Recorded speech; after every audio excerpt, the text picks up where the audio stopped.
Hey everyone, welcome back. This is our second geography lesson of the year, and this is another sort of introductory lesson for this course. In the next video, we'll start looking at some more specific topics, but what we're going to begin with today is hopefully nice and easy. We're just going to discuss what geography is, why it's important, how we can use it in different applications in society. So let's begin with defining what geography is. So if you look at the word geography, it comes from the ancient Greek meaning of writing about the earth. So the geo part is earth, and the writing part is the graph, the ography at the end. So basically, geography is something to do with the Earth, something to do with describing the Earth. So specifically, what we will focus on is describing the planet's landscape, the features of the landscape, as well as you can see below there, the planet's internal structure and the climate in different regions of the world. So these things can all fall under the umbrella term of geography in some way. And these ideas, we can also extend them to objects in space to help us study some other planets. A good example is a YouTube video I saw a couple of weeks ago on the geography of Mars, and I will let you guys know about the channel that I saw that on towards the end of this lesson. But yeah, so some of the ideas that we study in this class, obviously everything that we're going to study is pretty much in the context of stuff on Earth, but some of these ideas can be extended to help us explain and help us learn more about other objects in the solar system. So one important idea that I want you to keep in mind when you see that I've written out landscape and features and internal structure and climate is that those are all pretty different things. And this goes back to what I was saying last week about how everything is connected. And if you just take a zoomed out look of the Earth, it becomes pretty apparent that all of these different constituent components are connected to one another. So of course, one thing I didn't really discuss on the previous slide, but something that everybody tends to think about when they hear geography is something to do with maps. Now there are of course many different types of maps, and they can be used to explain different things. A lot of maps look different to explain an idea that's specific to one area of the planet. So for example, if there's a US presidential election, chances are they're not going to be using a world map or a map where the US looks like a strange shape. So what we can see is that when you look at maps and you see how many different kinds of maps there are, you can find that they're very useful for a whole bunch of different things. So that could be, I've listed some examples on the screen there.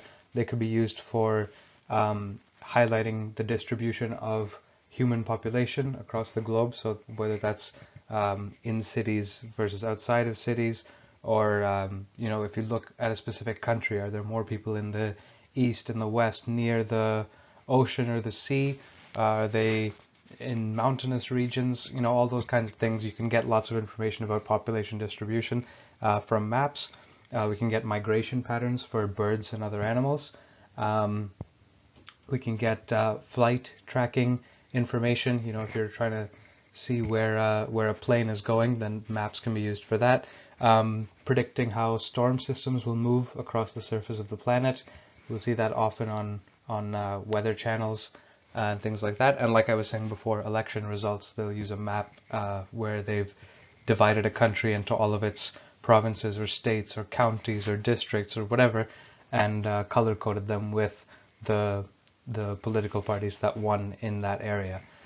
So it's clear that maps are used a lot when we're studying geography, and there are of course many other uses that you can find for maps. So you could be looking at, for example, topographic maps. Those are maps where the color scheme of the map shows whether the region has a low elevation or a high elevation.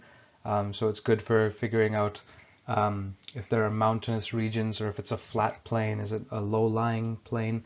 Is it below sea level? All those kinds of things come from topographic maps. And of course, we'll be examining some maps at some point this year, um, including things like time zone maps. So there's lots of different kinds of maps, and they're useful in lots and lots of different ways. So it's definitely worth mentioning that when we're discussing what geography is and why it's important, is that maps are a really, really good way to give us some context to what's going on in the world in a whole bunch of different ways, whether it's human activity or animal migration or something else, storm systems or whatever. One thing that's important to highlight is that geography is not just a body of knowledge about like the names of different places, the names of cities and countries or where they are. It's not just about the locations of different features of like the natural landscape, so like mountains and oceans and rivers and stuff. It's not just that. I mean, that stuff helps, but um, it's really just an understanding of how different components of the planet interact with each other. So that could include humans, it could include the environment, it could include different components of the environment, and we're going to study how those things all kind of link up with one another. So the next thing I want to bring to your attention is sort of to continue from the end of the last slide where everything is connected to one another, is that the Earth is really just a system. And what I've written here is a sort of a good definition for a system that I got in my geography course this summer, which basically described a system as a set of components that are all related to one another in some way, and that those components are somehow different from the environment, or the way that they're related to each other is different from how they're related to the surrounding environment. So if you look at Earth as a system, basically the different components of the planet are all connected by some exchange of either energy or an exchange of matter. And the way that those are connected can vary from one system to another. So like the way the um, the rock cycle is affected by the water cycle or things like that. How these different parts of the earth are connected can vary between systems or between pairs of systems, but the idea is that they're all connected in some way, and it's different from how they're connected to the environment, which would be, the space surrounding the planet. So the um, the way that the atmosphere has an effect on the biosphere, which we'll talk about in just a second on the slide, um, could be different from how the atmosphere interacts with the space that's surrounding it and the stuff that's in space and the stuff that's coming from the sun. So all of these things are connected in some way but different from the environment around them. And so for the Earth, as you can see on the slide there are four main components that are all connected to one another.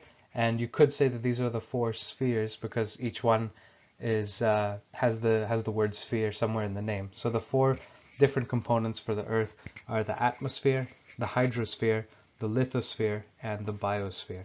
So the atmosphere, we're all familiar with this terminology. That's the air, the pretty thin layer of air that's surrounding the planet. And it has a whole bunch of little, subtle processes that you can study um, that might have unexpected effects on one of the other spheres. So a second sphere is the hydrosphere. This is basically the water cycle and how water interacts with the things around it. The third is the lithosphere, so that's like the surface of Earth and some of the subsurface of the planet. And then the biosphere is basically the living part of the planet. So all the organisms and how the organisms interact with each other and with their environment is the biosphere. So if you take a kind of zoomed in view and you focus on just one of the spheres, you could consider that sphere to be a system by itself, that it has its own components. The atmosphere is made up of different layers, and it's got, it's got like like the different sort of regions of the atmosphere that all have their own names and different densities and temperatures, and clouds will form here, different clouds will form there, no clouds will form somewhere else. It has the ozone layer. It's got some regions of the atmosphere are where we see the effects of things like global warming and the greenhouse effect, and other parts of the atmosphere not so much. So you could take a zoomed in view of just one of these spheres and consider that to be your system that's made up of a whole bunch of different components, things like cloud formation and stuff for the atmosphere and so on. But we're going to take a zoomed out view of the Earth as a system that consists of these four major components, and then those four components have a bunch of little bits and pieces that we will discuss in this course. Now, because we're doing our biology unit in science coming up, I'm going to ignore the biosphere for the most part in this course, and we'll focus more on the atmosphere, the hydrosphere, and the lithosphere, just because we're going to give enough of a focus to sort of the living components of the planet in our biology unit, where we're going to take a look at how living things interact and, ecology and things like that. So we're going to ignore the biosphere for the most part here, but we're going to focus on the other three in greater detail. So one important thing when we're exploring the Earth as a system is that we need to understand how our actions, as well as the actions of other components of the system, affect the system as a whole. So this could be, a generalized thing like, well, how do humans impact the environment, and is that impact a good influence? Is it a positive influence, or is it a negative influence? Note that when I'm saying positive and negative right now, I don't mean this positive and negative that you see on the slide here and here. Those are different, and I'm going to get to those in a second. But it is important to understand how we can affect the environment, how drastically we can affect it, and whether it's something that we can control once we've set it off. So that brings me to this positive and negative feedback loop that you can see in the two underlined points there. So the first one is a positive feedback loop, and that's basically where you cause a slight change in the conditions of the planet. So it doesn't have to be the planet as a whole. It could be, a slightly warmer summer or something, or it could be a slight change that's like you planted a tree or you cut down a tree. So, there's some change to some part of the system, and in a positive feedback loop, that slight change causes a set of reactions to happen that make the change bigger and bigger and bigger. So I'm going to describe one, which is the way ice is related to the planet's temperature.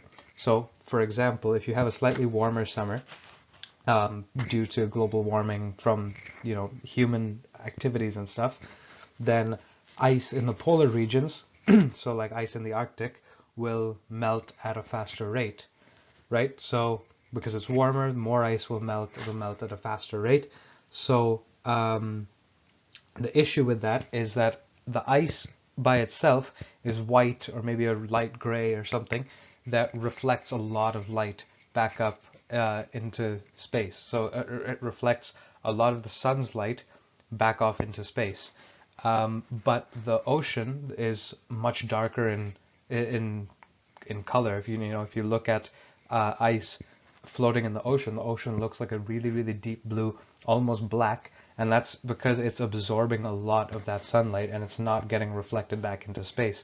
So what it means is the ice is deflecting the solar radiation, the sun's heat and light, back off into space, but the ocean is absorbing it and trapping all of that heat and keeping that heat somewhere in the Earth system. So if you have a slightly warmer summer because of human activities, more ice melts, which means more of the ocean surface is exposed to the sun, right? So you've got more of this dark absorbing layer, which is the ocean water.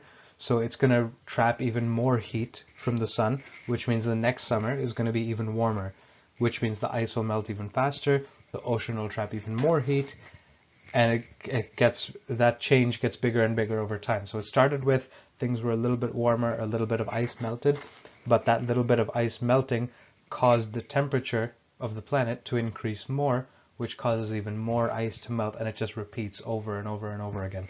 Um, so that's an example of a positive feedback loop. A negative feedback loop works the other way, which is that you cause a slight change. It doesn't have to be you. If some slight change happens in the environment, in the conditions of the system that you're looking at, and it sets off a chain of events that bring the system back to the state that it started in. So an example for that would be something like you've got slightly warmer conditions in some part of the world, maybe not the polar regions. So it causes more water to evaporate. And as that water evaporates, it's going to form clouds. So of course, clouds aren't particularly rare, but let's say so much water evaporated that now we're getting more clouds, or it's cloudy for longer periods. And so what the clouds do is that they're blocking that sunlight from reaching the surface. So it slows down the evaporation rate of the water. And that means that, it slows down the evaporation rate because not as much sunlight is getting to the surface, so it's cooler at the surface. So in the positive feedback loop, what we were looking at a couple of minutes ago, the ice melting because it was warmer caused the temperature to get even warmer. But in this negative feedback loop, where we're looking at water evaporating and forming clouds, that cloud cover is now causing the temperature to go back down. So with the positive feedback loop, as the temperature went up a little bit, that caused the temperature to go up a lot, like the next summer or whatever. But for a negative feedback loop, the temperature goes up a little bit, and the chain of events in the environment bring the temperature right back down to that same level that it started at. So those are the two different types of these sort of chain reactions that we'll look at. And so humans can have a number of different effects on the Earth system. Some of them will be negative feedback loops, which means that we're not really changing the conditions of the environment over a long period. Some of them will be positive feedback loops. And in general, when we look at natural processes versus human activities, a lot of human activities tend to be positive feedback loops. The changes we make become bigger and bigger and bigger changes on their own after we get them going, whereas a lot of natural processes are negative feedback loops, so that even if one summer's a little hotter or one winter's a little wetter in tropical regions or something, that it doesn't change everything the following year or in the years to come. So it kind of stays pretty much the same. So for a positive feedback loop, you'll see it like a chain reaction that gets out of control. It would be like if you stood at the top of a hill and pushed a bowling ball down the hill. Once you get it going, it's gone and it's really hard to stop. But for a negative feedback loop, it would be like you're in the valley between two hills and you try to push a ball up the side and it just comes back down by itself. So those are the two different ways that you can look at it. So let me sort of draw those out, because that was a lot of information. So a positive feedback loop is like you're standing at the top of a hill. There's a person standing at the top of a hill, and they roll a bowling ball or just any ball down the side of the hill. As soon as you get that ball going, it's gone. It's going to keep going, and it's going to go down at a faster and faster rate over time. But for a negative feedback loop, so this one over here, this is a positive feedback loop. And for a negative feedback loop, that's like you're standing in the valley between two hills. This is our negative feedback loop. And here, if you're standing, in the middle of that valley, and you push a ball up one side of the valley, it might go up some distance because you pushed it, but once it loses that momentum, it's going to come right back down. So that's basically the way that positive and negative feedback loops work. That's the way you can sort of think about it, but in the context of the environment, it's things like temperatures are changing or wildlife is changing, planting a tree that then leads to other changes in the environment, or cutting down the tree that then leads to other changes in the environment. So things like that. And it's important as humans living on this planet, if we want the planet to continue sustaining us, then we need to understand the different things that we do that affect the earth in good and bad ways. I'm saying good and bad now, so I'm not confusing the terminology with positive and negative, but we need to understand how we're influencing the earth in ways that are beneficial for us and for the planet, and how we're affecting the earth in ways that are not so beneficial, that are detrimental to the planet, and to us.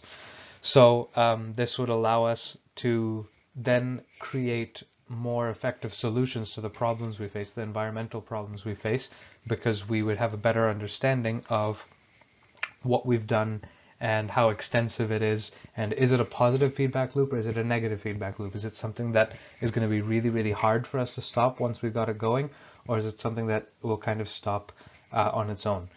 So these are all different things that we need to consider when we're looking at Earth as a system and our activities within it.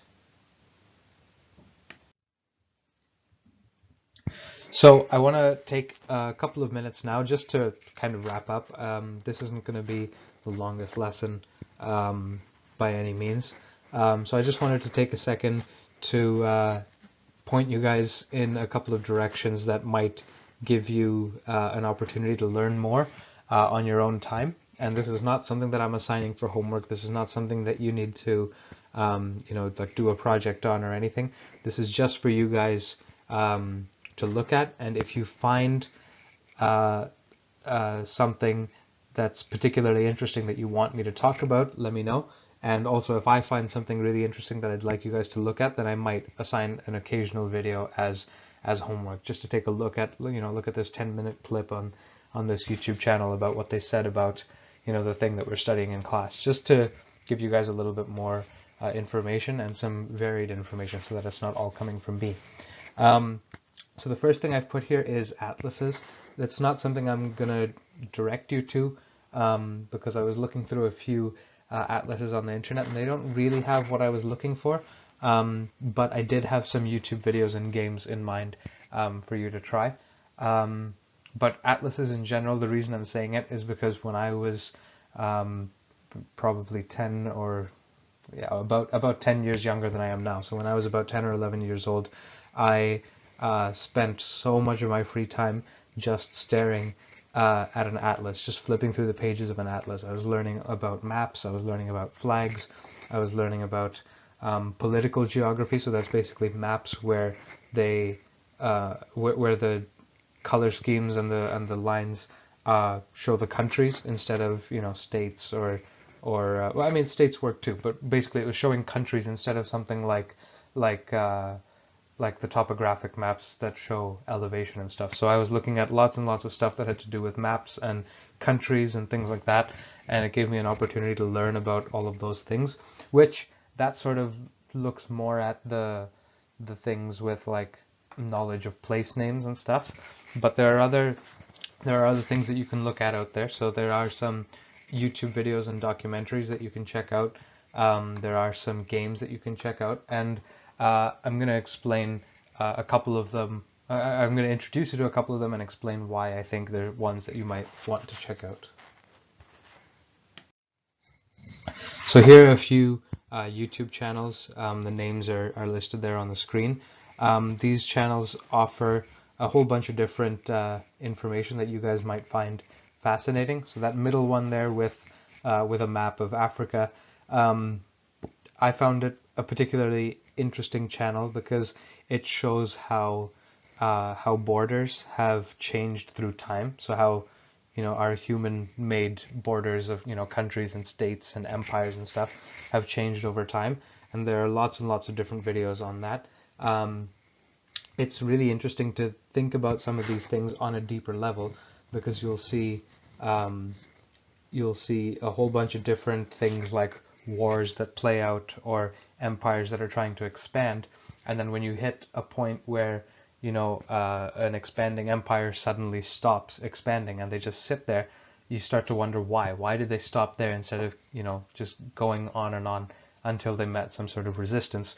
And those things can lead back to some of the ideas in geography about the landscape and its features and how it affects human activity and how human activity affects the landscape. So for example, the reason I picked Africa here is because of the Sahara Desert that's in the northern part of the continent. And while I haven't watched this video in particular, I have watched other videos where you can kind of see empires that try to expand into the Sahara, or that form or that form inside the Sahara Desert, and don't expand as easily as empires elsewhere, or as countries elsewhere. And part of it is due to just the difficulty in crossing such an uncomfortable and large part of the land surface. That these are the kinds of things that you can think about when you're exploring videos like that. The channel on the left there, Geography Now, just has lots of videos about different countries, just focusing on different countries and things within them. The one on the right is the one I've been paying a lot of attention to recently. It's called Atlas Pro, and what they've been covering there is just a whole bunch of different things that are related to geography, but not really in the ways that you would see in an atlas. So he talks about things like the geography of fruits, where you'd find certain fruits in the world, or where you'd find certain pets in the world. And he's the one that's got a video on Mars, on the geography of Mars, and that one is, I believe it's called An Introduction to Areography. I'm gonna try and write that out here. I believe it's spelled like this, A-R-E-O graphy. So this is a pretty interesting video that, if you're interested in that kind of stuff, will give you an idea of how we can take the ideas that we use here on Earth to explain the geography of our planet and apply it in a different context, in a different situation, to learn more about a planet like Mars. So that's all related to this channel right here. So check those out if you're interested. These are just some of the geography channels that I follow in my spare time. I'm really behind on things like Geography Now videos, but yeah, I've had good experiences with all three of these channels in the past. So if it's something you're interested in checking out, by all means, do so. And last but not least, there are plenty of geography games out there. For me, I was looking for some games, but because I spent so much time in my childhood staring at an atlas, the games where it's like guessing place names or guessing ocean names and stuff is a bit too simplistic for what I'm looking for. But one that I find really entertaining is this one here, GeoGuessr, which you can check out. And basically, it gives you 5 levels where it just plops you down somewhere on the Earth's surface in like a Google Street View kind of view. And your job is to guess where in the world you are. And so you can guess as vaguely as you like, just try and get that you're in the same country, that you're in the correct country of that location. But if you really try and think about it, you move around in the Google Street View thing to look at signs and schools and look for flags and figure out what language everything is in. Then you can really zero in on specifically what country you're in, but also what city, down to the street that you're on. So it's a really fascinating game if that's the kind of thing that you're interested in. I think it's a nice way to highlight differences in human activity, or just like architectural style and things like that around the world, which is something that you could describe in a geography setting when you're looking at humans throughout the world. But it's not really the kind of thing that gets communicated on maps very easily. So this is a cool way to sort of explore that and check it out. So yeah, give it a try if you're interested, and let me know what you guys think of it. That's basically all I've got for you for this lesson, and I believe next lesson we'll be starting an actual proper unit where we're looking at the structure of the Earth and stuff. So hopefully you guys are looking forward to that, because I am also looking forward to that. If you have any questions, let me know here or on the Google Classroom or Instagram.